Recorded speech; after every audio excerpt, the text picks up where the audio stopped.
Hello, my name's Laura.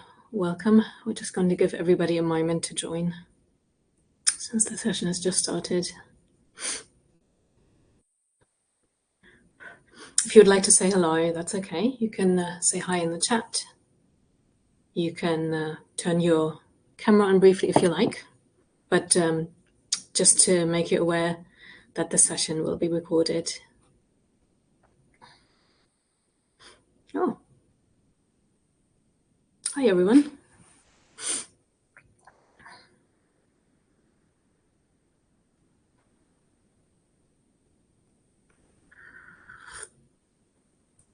Just going to give it maybe 1 or 2 more minutes, and then we're going to get cracking.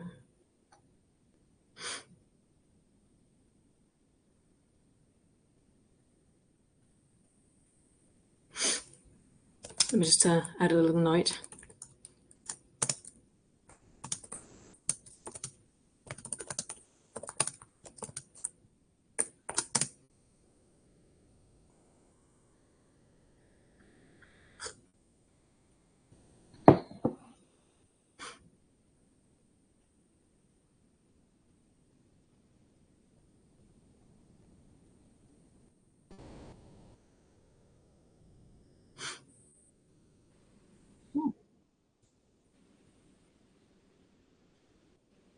All right. So a couple of us are here, and I really want to be waiting. No? Okay. If you want to say something, that's fine. Yeah, I just want to say welcome to A Mind for Numbers. It's more of a book discussion of a book called by the same title by Dr. Barbara Oakley. And just to let you know, the session is being recorded. So if you're not comfortable showing your face or talking, that's absolutely fine. Just keep your camera and your mic off. If you want to say hi in the chat, that is okay too. That's fine. Yeah, let me just get cracking maybe. So just to give you a brief overview of what we're doing today. First, I will introduce myself, then I will give you a sort of executive summary of the meeting, and I will tell you why this is worth your time. We will go over some concepts in the book, which are called modes of thinking, chunking, habits, environment, procrastination. There are some sort of random study tips as well, a little bit about test taking, and afterwards, if you have any questions, we can look at that, and then we're going to wrap up. So all in all, we're looking at maybe 30 minutes. It's a relatively brief and and just to introduce myself. So my name is Laura. I'm the chapter lead for Codecademy Python. I used to be the Codecademy sole lead until the platform changed last year. I've been here in Seoul since 2015, and I work in webtoon marketing, and coding is a hobby. It's more a thing that I do by night. And just to give you an executive summary, so A Mind for Numbers is a non-fiction book. It's about learning strategies mainly, and it's particularly suited for people studying a STEM field subject. And you could argue that coding, programming is part of that STEM field. And the author, Dr. Barbara Oakley, actually started out as a Russian language translator for the army. And then she realized as a more mature student at the age of 26, oh, maybe I'm not really going to get very far by just being a Russian translator. And so she decided to go back to uni as an older student, and she ended up with a PhD in computer and electrical engineering. And yeah, so basically, why should you be here? Why should you be interested in this book? So personally, I really love this book. I think it's so good. I really wish this book had been with me when I was a younger person, maybe a teenager, or even as a 20-something. So personally, I find that it's most useful if you're currently actively studying, if you're currently actively attending uni or secondary school, if you're somebody with a flexible schedule, if you're a part-timer or maybe a freelancer, if you're a stay-at-home mom or dad. I think this book is really, really useful for you. However, if you are like me, somebody who works full-time and also have a roster of commitments, if you have maybe other things in your life going on, if you have a family, it might be a little bit, a bit difficult to implement some of the tips, but it's still useful. And what I really like about this book is that it's very practical, it's less theoretical. I'm a very practical person myself. And it's just really jam-packed. It's really full of tips, and it's got a lot of anecdotes. It's very approachable, very accessible. Now, let's go into some of the concepts. So the first concept that Barbara Oakley has in the book is that she looks at different modes of thinking. This is also something, if you are familiar with Dr. Barbara Oakley, she also has a free course, I think, on Coursera called Learning How to Learn. So some of these concepts across her books, they kind of repeat themselves a little bit. So if you are already familiar with Barbara Oakley, you might be familiar with some of the concepts. And so she notes that there are generally two modes of thinking that she has found in her personal research. And one is a focused mode, and one is a diffuse mode of thinking. And when you're focused, you are actively concentrating, you are consciously making an effort, you are executing towards a goal, and you're basically studying.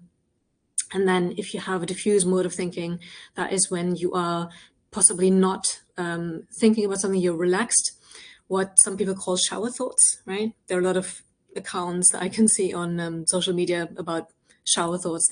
And it's more of something on a subconscious level. It helps you innovate, it helps you connect. So it's basically when you're not actively thinking about something. And what she notes is that when you're learning, when you're problem solving, so that's more of a focused mode of thinking, that is more effortful because of evolution. So it's supposed to feel a bit painful. It's normal to feel painful at times. And then another thing is, if you really want to learn, if you really want to solve any problems, you need quality sleep in your life, because that sort of flushes out your brain on a physical level. And generally, both of these modes are required. However, sometimes you feel that if you're in your focus mode, you might know that you're getting stuck. You're really not able to move forward. And then what she knows is that you really need to get out of that focused mode and allow yourself to enter a diffuse mode. And one thing to note that she notes to get to that stage and to really make use of both of these modes of thinking is the Pomodoro technique. Some of you may already have heard of that, is where you take a little timer, and I think it was called a Pomodoro technique because of the timer that the inventor used looked like a tomato, like a Pomodoro. And you then set a timer for, let's say, 20, 25 minutes, and then you give yourself a break. And you allow yourself to do something that is not focused. So for example, you may journal, you may take a walk, you may listen to some music without lyrics, you may do some stretches or some painting. So another way to do this, just to go on a little side note, if you're familiar with somebody called Dr. K, Healthy Gamer GG, if you also find yourself that you are getting distracted, is you can allow yourself to sleep, but you're not allowed to do anything else. So no tech distractions, and some other things that really can encourage your diffuse mode are the gym. You can go for a walk, music, you can meditate, you may draw, you may take a shower. And specifically the showering part, I've actually heard that from some techie friends as well. When they're really stuck on a problem, they will just go take a shower. Let me just quickly check in with the chat. Just one sec. If you have, oh, hi, Sean. Hello. If there's anything that you would like to ask at some point, feel free to put it in the chat and I will have a look throughout the presentation if there's anything that you would like to have answered as well. And we'll look at that in the Q&A session. All right. So another thing that she notes for this diffuse and focused mode is you're kind of building things up by having these different modes of thinking, and a way to really help you cement what you've learned is that you need sleep and spaced repetition. And a way she visualizes that in her book is she says to think of your learning progress, to think of it as a wall, and you have these bricks and you are building them up with a bit of mortar. However, if you don't give yourself repetition, if you don't give yourself the sleep that you need, you are never really going to internalize what you've learned. So she emphasizes that as well. Now, and just to look at that diffuse and focused mode for yourselves, this is a bit of an interactive section, if you will. She has something called the Einstellung effect, which means when you're working on a problem in focus mode and you get stuck, right? And maybe you know that from yourselves. You're really studying, you're really trying to solve a problem. Maybe you're on an off-platform project on Codecademy, and it's just not doing it for you. You're not making any progress. And this challenge is about, let's say you have two triangles, and with these two triangles, you can make a square. And then if you have two squares, you can form a rectangle. And now the challenge is, can you think of a way to use these four triangles to make one big square? Okay, and I'll give you a moment, and maybe you can note in the chat how you would go about that. I'll just give you a second. Okay, so let me just type that in the chat in case you can't hear me. So, how can you turn these four triangles into one big square? And some of you may already know the answer. It's kind of a famous little mind game.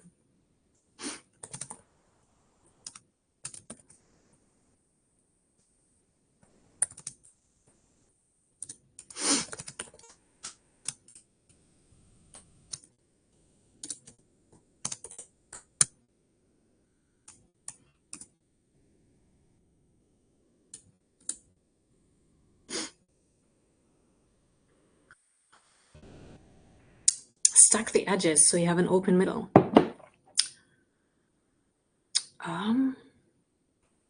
Stack the edges, open middle. Okay, interesting.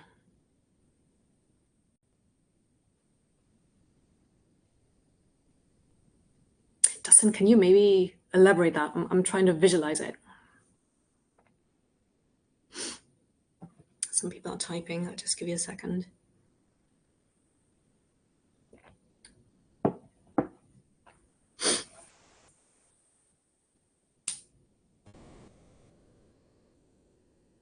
Each base is the edge. All four tips at the center. Dustin, is that what you meant? Some people are also typing. Yeah, that's what you meant. Cool.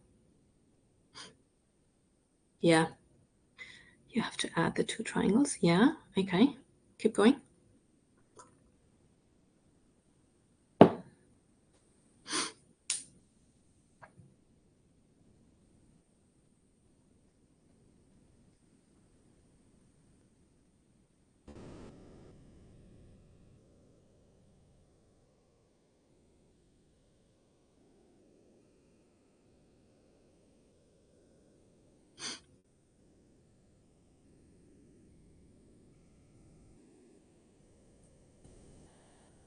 Like an envelope but square. Okay.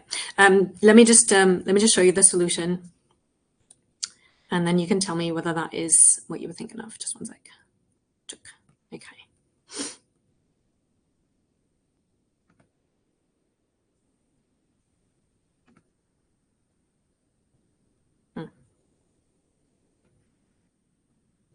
Okay. There we go. Is that how you meant it? Yeah. Okay.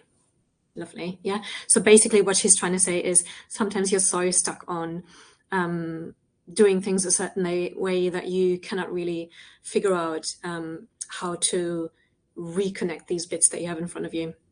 And that's why Barbara Oakley notes that sometimes you have to get out of that focus mode and go into diffuse mode to allow yourself to see things from a different light. Okay. All right. Moving on. So, and the other one is one more little interactive node is how can you turn this triangle using only 3. So you're basically taking 3 coins from this triangle and you're moving only 3 coins and you're turning it into an upside down triangle. How would you do that? Let me just put that in the chat again. And again, that's a very famous little experiment. So some of you may already know that as well.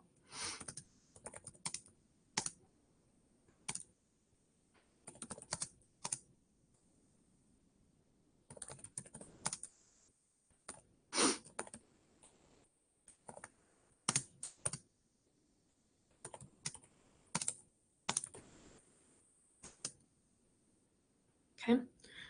So we have these 3 little coins. You can move them in the middle in a bit. So how can you turn this into an upside down triangle?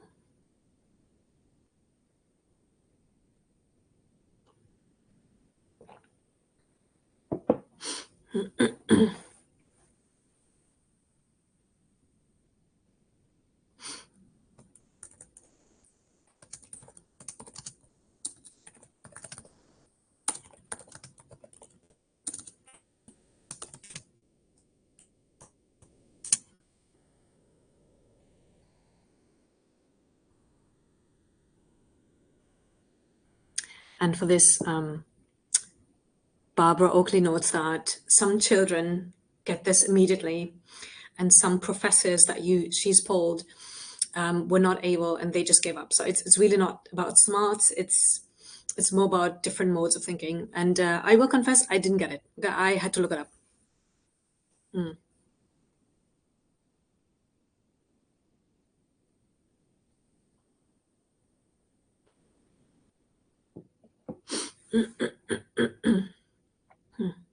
Is there a specific spot we are removing the coin from? Yes.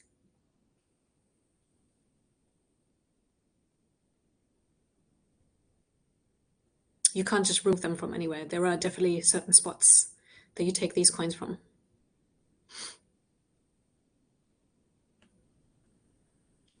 Okay, some people are typing. I'll just give you a second.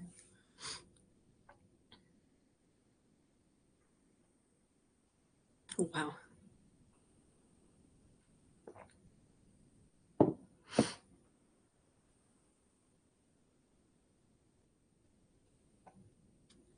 Which spot is the top button? So basically, okay, I'll give you a little hint. Okay, you are going to have to remove the coins from the top.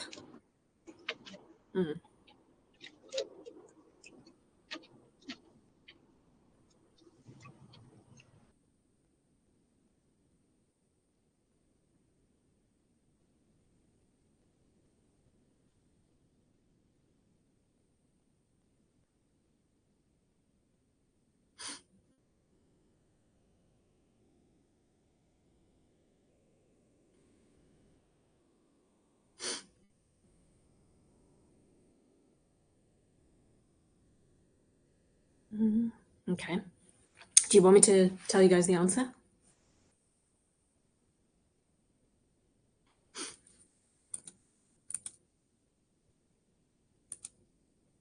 Okay, I'll give you one more. I see some people are still typing. I'll give you a second.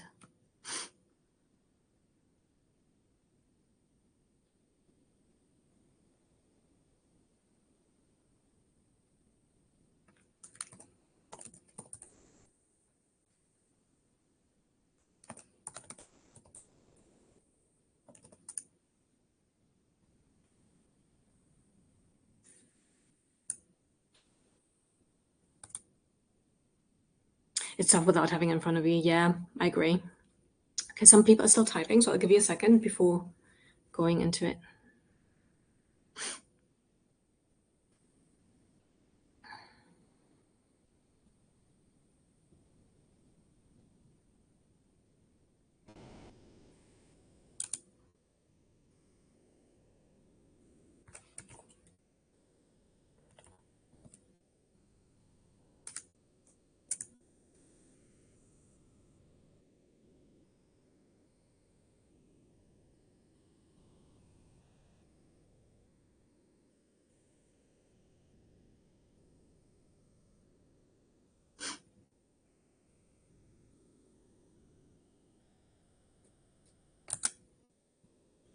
got a sideways triangle.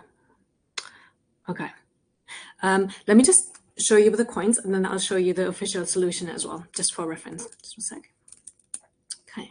So basically, the way it works is, so you take these top ones, and you basically move one here, and one goes over here, and one goes like that. Okay.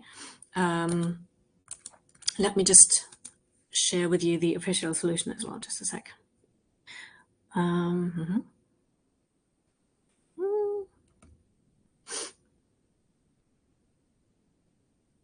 Like so. There we go. So that's the official one from the book.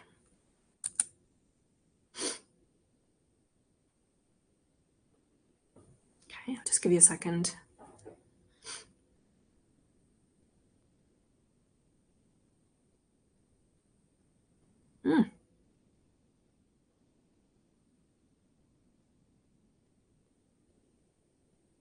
When you remove the three just with the remainder. Yeah, kind of like that. Yeah, exactly. Yeah, so that's kind of the thing, right? It's really simple when you see it in front of you, but when you're trying to solve it, it's quite difficult. I didn't get it. Maybe if you have actual coins in front of you, like you say, it might be easier. Yeah, okay. All right, let me just bring up the presentation again, and let's move on to the other slide. Just a sec. Okay, sorry, not that one.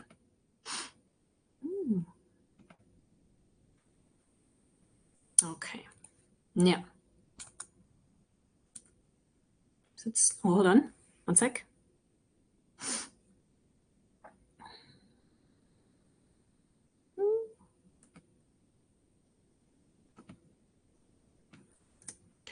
There we go. So the next concept that she has in the book, hold on, can you see that? Yes, now you can see it. Okay. So the next concept that she has is chunking.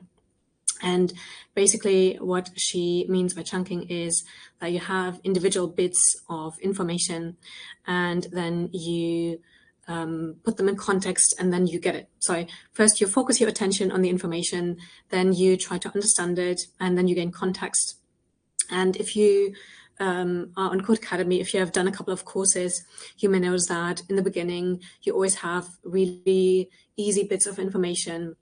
And then as you progress, there are maybe some problems that you have to solve. And then towards the end, you actually have to build your own project. So in a way, that is already built into Codecademy.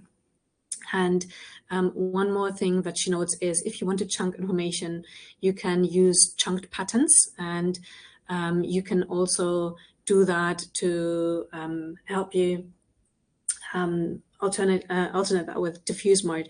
So you can do that by having a repetition practice or by having flashcards as well. And there are even electronic flashcard systems, I think, or apps that you can use for that sort of thing if you're not a very analog person, I suppose. Now, just to kind of visualize that concept, so you have raw information, you have really small bits of information, then if you memorize them without understanding, it won't really make sense. So you may know certain bits, but then if you chunk that information, if you understand it, if you can apply it actively, if you can solve a puzzle, that is when you know, okay, I've actually understood a concept. And another concept that she has is procrastination and sort of habit building an environment. And one thing that she notes early on is that studying is actually uncomfortable. And the reason why it's uncomfortable is it registers in your brain's pain centers. And that is completely normal. And she notes if you feel pain, if it feels actually painful to study, is to acknowledge it. Okay, so yeah, it's painful, I'm studying and it hurts. And then to ignore that, to sit with the pain, maybe take a couple of breaths, but try to almost in a sort of meditative way, almost in a sort of mindfulness way, just to kind of sit with the pain. One more thing is she also notes that it's easier to set up your environment than to beat yourself into submission and muster up willpower. And if you are maybe into nonfiction books, you might have heard of something called Atomic Habits by James Clear, and that is another book I love a lot. Is really genuinely unique and so helpful. And again, Atomic Habits is a book that I wish I had had as a younger person as well. And yeah, to get yourself into that better environment is to remove distractions. So for example, switch off your phone. Sometimes I find that not even putting my phone on silent helps. Sometimes I just have to actively switch it off. Also to create a routine. So for example, you do your study sessions at a certain time, and also to reward yourself, to eat and to hydrate, and to visualize, okay, if I become this amazing programmer, how would my life be different? How is my life now versus what could be? And something that I like to do is I like to have a little scented candle, maybe some kind of fancy mints, some fancy tea, have a little spot, okay? So it's almost like a little spa session if I, decide to sit down with my study materials. And then I also have noted that sometimes while I'm trying to study, I have these random thoughts. And then I'll be tempted to look up questions or things. But what I've personally found has helped me is to have a little note and to note down what is going through in my mind, and then to look it up at a later point when I'm not studying. And one more key aspect is to focus on the process, not the product. So not to think, okay, today I'm going to finish 6 lessons, unrealistic, but just to sort of say, okay, I'm going to focus for, 30 minutes, 60 minutes, 15 minutes, however much you can muster. And just to really focus on the actual process, the actual work of studying, of coding, rather than, okay, I'm going to have to finish this project by this and this time. Because then you just kind of set yourself up for failure if it doesn't work out, and then you just introduce a lot of frustration. Now, this little bit is a bit annoying, huh? Let me just put that away. Sorry. Okay, let me just check the chat if there's any questions. Sean is saying you came up with a dodecahedron. Wow, I don't even know what that is. Okay, let's look in the Q&A what that is. I have no idea. Now, then another concept that she has is she gives a couple of study tips, just sort of random little bits and bobs. And things that she recommends is to also go to new surroundings. So rather than being in your house where you associate that with maybe relaxation or playing games or whatever you want to do at home, right? To maybe go into a coffee shop and you have that added bit of people maybe watching you, and maybe you feel like, oh, okay, I kind of have to do some work. I can't just slack off because otherwise people may see me slacking off. Okay, you could go to a library if you have one. You could build study groups. I think there's a lot of study groups on Codecademy. She also recommends meditation to get better at ignoring distractions, if you can do that. And one more thing she has is the 1-minute trick. So if you're struggling to get started, or if you're struggling to do things at a certain time, you tell yourself, okay, I will do it for 1 minute. Everybody can, even if you're super ADHD, you can concentrate for 1 minute, right? You tell yourself, okay, I'm going to study for 1 minute.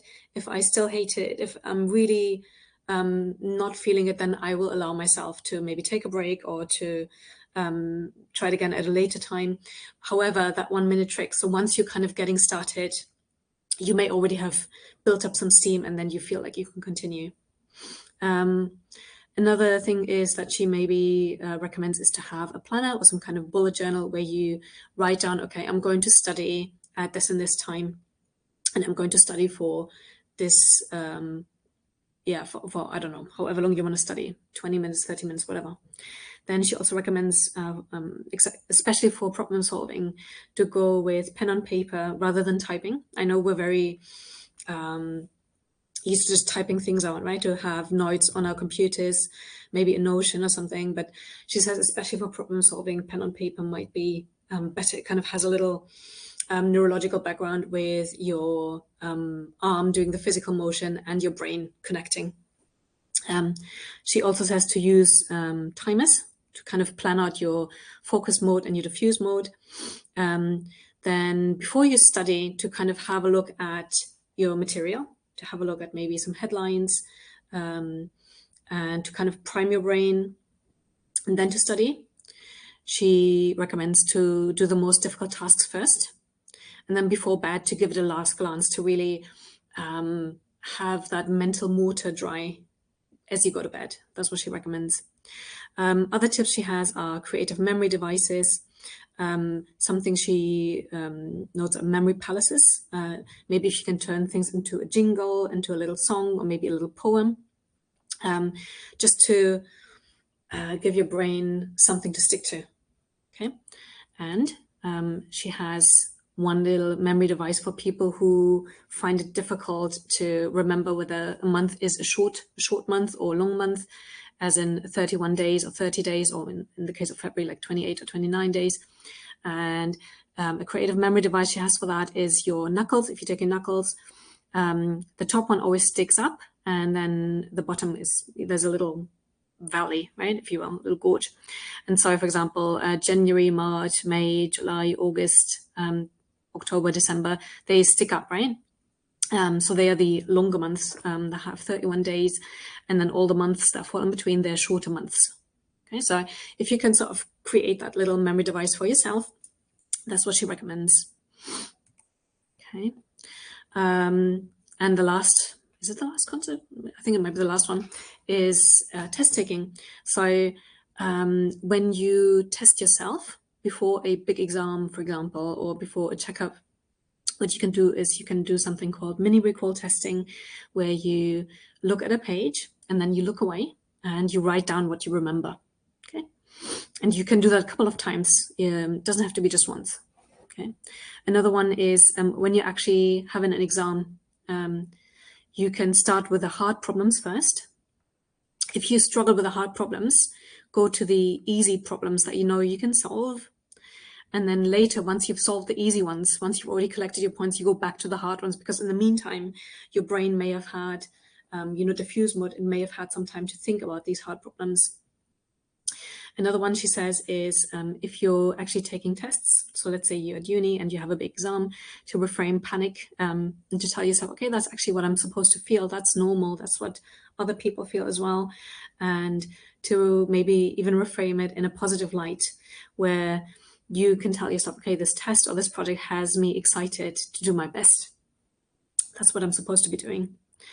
One more thing is she recommends belly breathing to relax the nervous system. Or even to, that's more of an Andrew Huberman technique. If you breathe in and then to breathe out very slowly, and imagine you're breathing out through a small, very thin straw, that kind of relaxes your nervous system as well. There are all sorts of tutorials that you can look up to relax, how to relax your nervous system by breathing. That's all something you can do. And maybe to sometimes shift attention as well, to maybe look at something in the distance, or to think about something else for a minute if you're really struggling, if you're really out of it during an important exam or project, just to give yourself a breather. Okay, right. So we're pretty much at the end of the session. Q&A is disabled. Oh no, let me have a look. It is. All right. Okay, so I've just enabled it. So if there's something you would like to ask, you can put it in the Q&A, you can put it in the chat.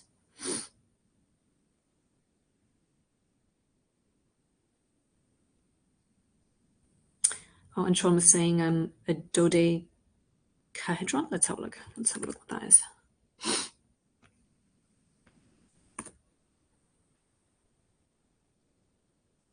Oh, interesting. Sean, I'm not sure how you did that, or if that was a joke. Let me just share the image.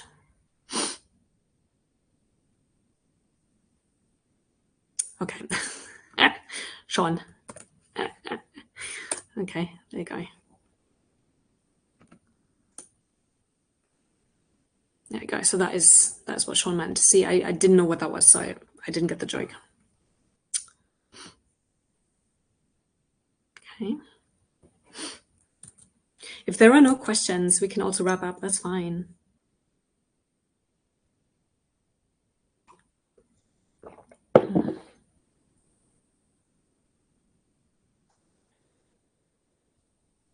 Really cool. Okay, thank you, Sean. Okay. You're about to read the book and join the course. What would I recommend? Do you mean read the book as in Mind for Numbers, or yeah, or do you mean learning how to learn? Which one? Do you mean the Coursera one?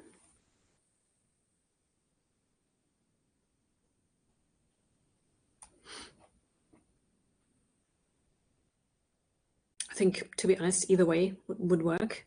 If you want to have a little primer and then read the book, that would work. If you want to read the book first and then look at the course. Personally, I'm a very letter-based person, so I like to read. I'm not a very visual person.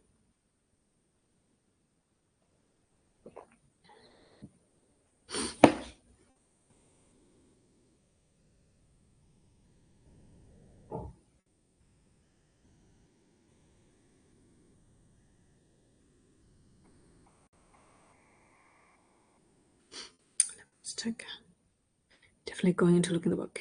You already read Atomic Habits, yeah. Mind the Numbers, okay. To be honest, for the person who just asked this, I think it really depends on you, what you're comfortable with. Learning how to learn, yeah. I mean, I cannot really recommend one over the other.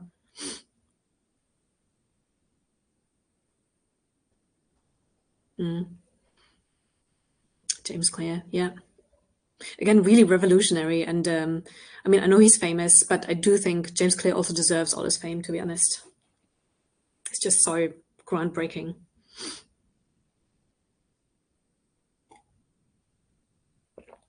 All right. Okay. If there are no other questions, then I would just like to say thank you for your attention, and maybe I'll see you at the next event. If there's anything you'd like to say, if you would like to leave any comments, you can also do that in the Python space. As for this video, I have set it so that it will leave the recording, an automatic recording below the event post. So if you want to rewatch it, you can definitely do that. Okay, all right. So thank you for joining, and I'm just going to end this room. Some people are typing. Just give you a second. You're welcome. All